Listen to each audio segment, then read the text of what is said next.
कार्तिक मास के 22वें अध्याय का महात्म्य। राजा चोल और विष्णुदास का भगवान का द्वारपाल होना। विष्णुगण बोले, हे धर्मदत्त, एक दिन विष्णुदास नित्य कर्म कर रहा था। तब उसका बनाया हुआ भोजन कोई मनुष्य छिप कर चुरा ले गया। भोजन पदार्थों की वहां न देखकर दोबारा भोजन बनाने में देरी होने के कारण सायंकाल की पूजा में विघ्न हो जाएगा, ऐसा समझकर भोजन नहीं बनाया। दूसरे दिन रसोई तैयार की, जो भगवान के भोग की तैयारी की, इतने में ही कोई फिर छुप कर भोजन चुरा ले गया।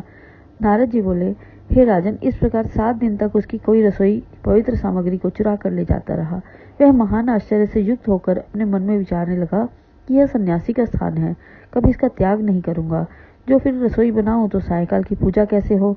पाक बनाकर भगवान को भोग धरे बिना भोजन करना वैष्णव को उचित नहीं है। मैं 7 दिन से उपवासरती हूँ, आज मैं पाक की रक्षा करूंगा।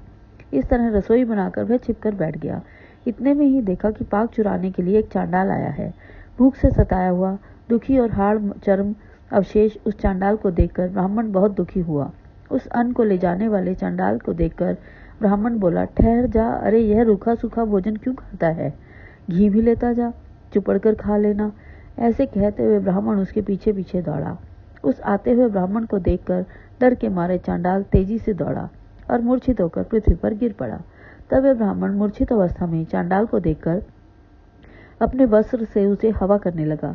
जब वह चांडाल उठकर खड़ा हुआ तो विष्णुदास ने उसे शंख, चक्र, गदा, पद्मधारी साक्षात नारायण के रूप में देखा, जिनके पीले वस्त्र, 4 भुजा तथा छाती में लक्ष्मी का चिन्ह है, किरीट पहने हैं, अलसी के फूल के समान प्रकाशमान ऐसे भगवान को कौस्तुभ मणि सहित देखा। सात्विक भावों से युक्त ब्राह्मण उनको देखकर स्तुति और नमस्कार करना चाहता था कि उसी समय इंद्रादि देवता भी वहां आ गए। गंधर्व और अप्सराएं प्रसन्नता से नाचने लगी। उसी समय वह स्थान सैकड़ों विमानों और देवताओं तथा ऋषिगणों से भर गया तथा गीत और बाजों का मनोहारी शब्द होने लगा। फिर विष्णु भगवान सात्विक व्रत वाले अपने भक्त का आलिंगन कर और अपना स्वरूप उसको देकर वैकुंठ को ले गए। सुंदर विमान में बैठे हुए विष्णु के समीप जाते हुए विष्णुदास को यज्ञ में दीक्षा युक्त चोल ने देख लिया। वैकुंठ को लोक को जाते हुए विप्र को देखकर अपने गुरु मुद्गल को बुलाकर राजा चोल बोला, जिसकी स्पर्धा से मैंने यह यज्ञ दान आदि किया था, वही विष्णु रूप धारण करने वाला ब्राह्मण वैकुंठ को जा रहा है।